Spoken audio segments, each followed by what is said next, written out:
She fishes something strange from the water, and when her husband sees it, he screams. She was tending to her garden when she abruptly became aware of something floating by in the neighboring ditch. She carefully removed the thing from the water because she thought it appeared to be pretty weird. But, as soon as he saw what she was holding, her husband cried loudly. He snatched it from her grasp right away. Laura was not the type of person who would be surprised by a discovery in the wild. Aside from her background in microbiology and her husband's employment as a wildlife manager, she assumed she had seen every natural occurrence by this point. However, this unusual item raised questions in her mind. Her husband, on the other hand, appeared to know more about it.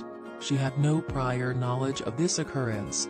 The golden yellow clog drifted past Laura and her husband as they were working in the garden.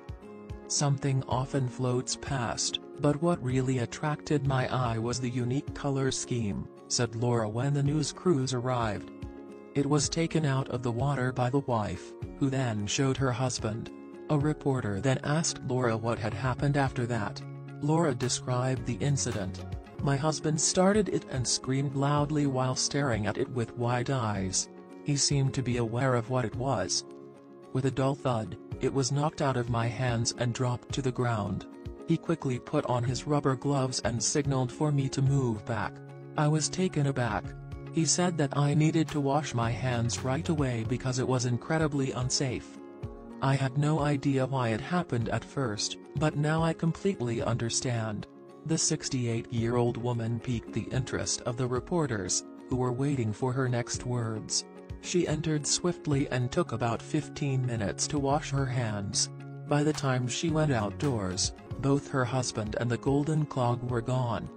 Then, coming from the aging, dilapidated barn on their property, she heard Tom screaming. He claimed to have brought the blockage inside to have a closer look at it. Laura's husband was aware of the responses to Laura's inquiries into the causes of this phenomena. She inched her way towards the barn slowly. She watched from the door of the shed and peered inside, and she could see her husband was looking away from her, hunched over his desk. His path was blocked by a huge white plastic container.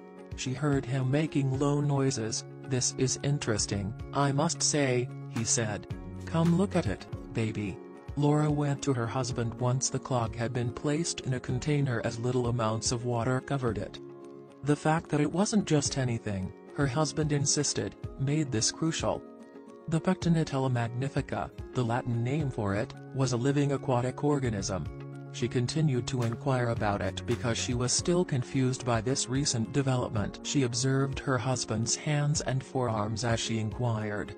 They were covered in irritated bumps. Tom attempted to swiftly apply ointment as he described the circumstance. This is a water pocket moss animal.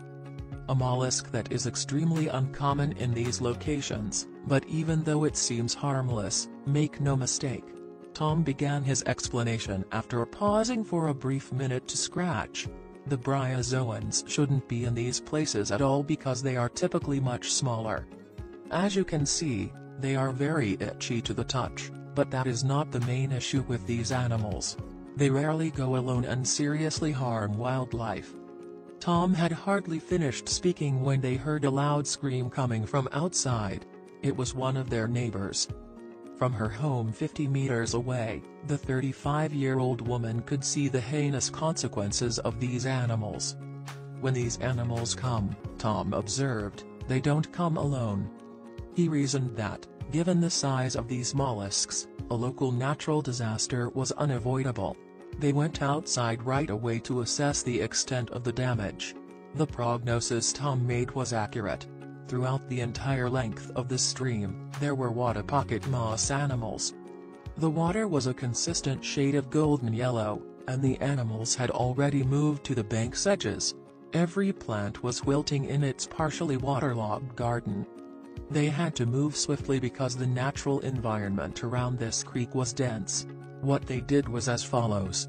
Tom and Laura have been working outside for many years.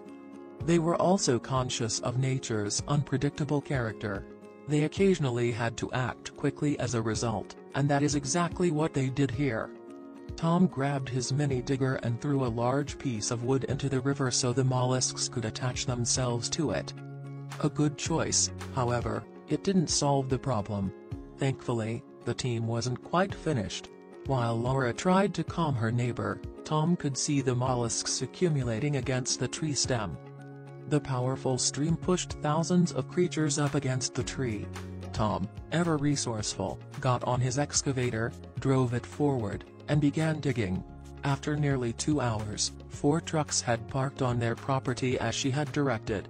When the drivers exited, they gave Tom a tour of the trailers. The vehicles carried 4 massive water tanks, more than enough to transport every mollusk. With the help of about 100 villagers, including Tom and Laura, they were also able to collect all of the water pocket moss creatures from the ditch and place them in the containers.